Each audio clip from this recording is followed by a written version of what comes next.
วิธีการโอนเหรียญจาก BX Trade ไปขายอยู่ Binance แบบง่ายๆก่อนอื่นเข้ามาที่ BX Trade ก่อนคลิกเข้ามาที่3ขีดด้านซ้ายแล้วมาที่กระเป๋าที่ถอนเงินจำนวนเหรียญของเรามี 1,000 ปลายเนาะ1,000 ปลาย1,064 เหรียญคลิกเข้ามาที่ถอนเงินนี่เลย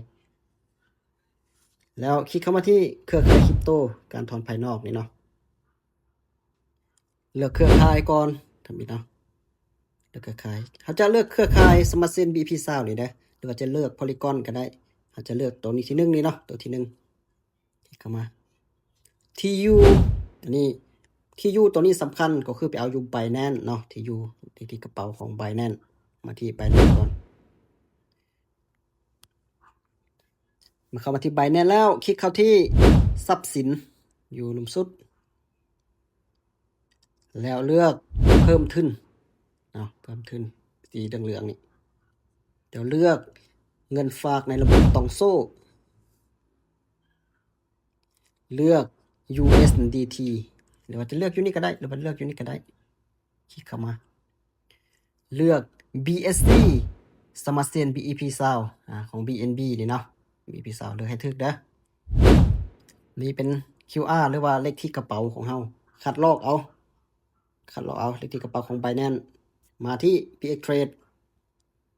วางเลขที่กระเป๋าใส่วางเลขที่กระเป๋าวางใส่เลยโอเคอันนี้ขั้นต่ำ1เหรียญเนาะโอ้โหขั้นต่ำ1เหรียญนี่เฮา USDT มี700ปลายจะถอนเอาไปขายประมาณ600เนาะมัน600โอเคแล้วก็ถอนขั้นต่ำเมื่อกี้มัน1เหรียญขึ้นไปกระเบิงเนาะมันมีค่าธรรมเนียมเด้อ1 USDT นะค่าธรรมเนียม1 USDT ถือว่าเขาจะโอนน้อยโอนหลายก็ตาม1 USDT กดถอนเลยที่1สำคัญรหัสธุรกรรมอย่าลืมรหัสธุรกรรมของตัวเองเนาะถ้าพอลืมนี่ได้แจ้งซัพพอร์ตแล้วปิดเปิดใหม่รหัส 2FA แอป Authenticator นี่เนาะ 2FA กดวางใส่ยืนยันถอนครับเพียงแต่เท่านี้ก็ถอนไปสำเร็จเนาะถอนจาก BX ตอนนี้สำเร็จแล้วเราก็ไปกดที่ Binance อันนี้เนาะเป็นบินถอนของเราถอนจากเลขที่กระเป๋าของ BX Trade มาที่เลขที่กระเป๋า Binance เรียบร้อยมากดที่ Binance เลยกดย้อนกลับไปเนาะย้อนกลับไปเห็นป่ะเด้งเข้ามาแล้วเนี่ยเมื่อกี้เนาะเด้งเข้ามาเมื่อกี้มี1,000 ปลายตอนนี้มี 2,000 ปลายละเงินมันจะเข้าอยู่ไสก็คืออยู่ที่สปอตนี่เนาะคลิกเข้าที่กระเป๋าสปอตนี่รีเฟรชนิดนึงเห็นบ่600 เหรียญมานี่แล้ว600 เหรียญ600 เหรียญเนาะแล้วเฮาก็โอนจากกระเป๋าสปอตนี้มาที่เงินทุนกดโอนเลยการโอนนี่เนาะ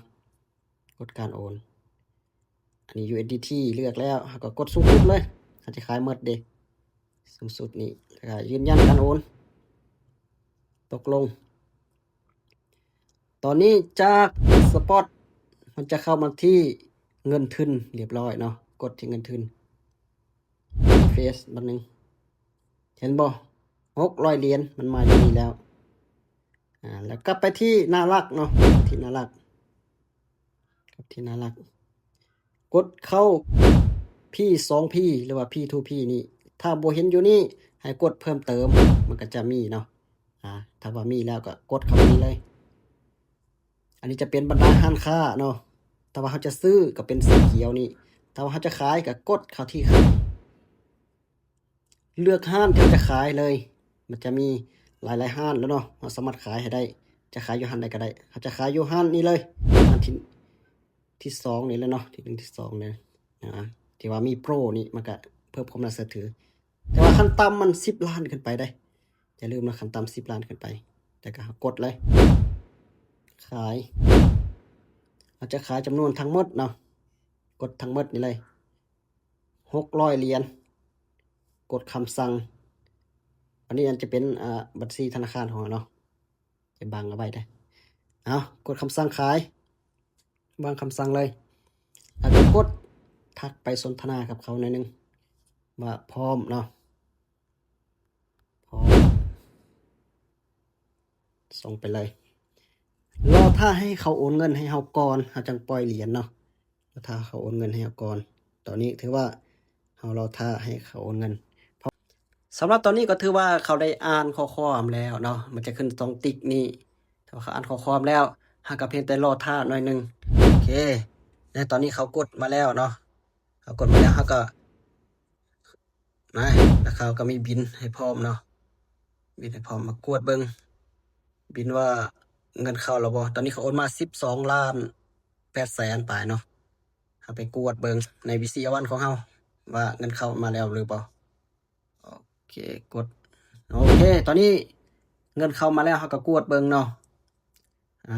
ซื้อยังถูกต้องตามบริษัทของเขาแล้วเฮาก็เข้าไปปล่อยเหรียญให้เขาได้เลยบัดนี้เนาะเข้าไปปล่อยเหรียญให้เขามันจะมีเครื่องหมายได้รับการชำระแล้วโอเค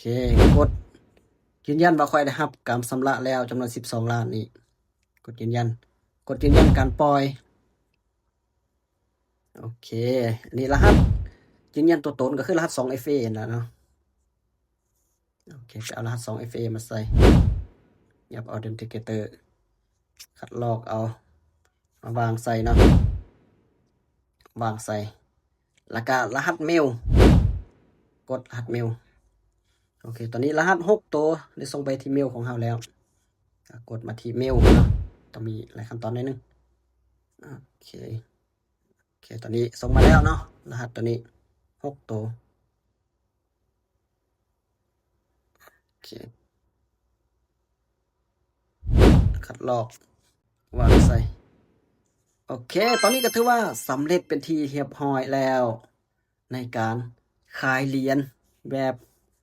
ง่ายๆแต่ว่าหลายขั้นตอนหน่อยนึงก็ถือว่าสำเร็จสมบูรณ์สำหรับผู้ที่ยังเบิ่งแล้วยังบ่เข้าใจตัวใดก็ทักสอบถามได้เติมอย่าลืมว่าการลงทุนมีความเสี่ยงต้องศึกษาให้ดีก่อนที่ว่าจะลงทุนเด้อ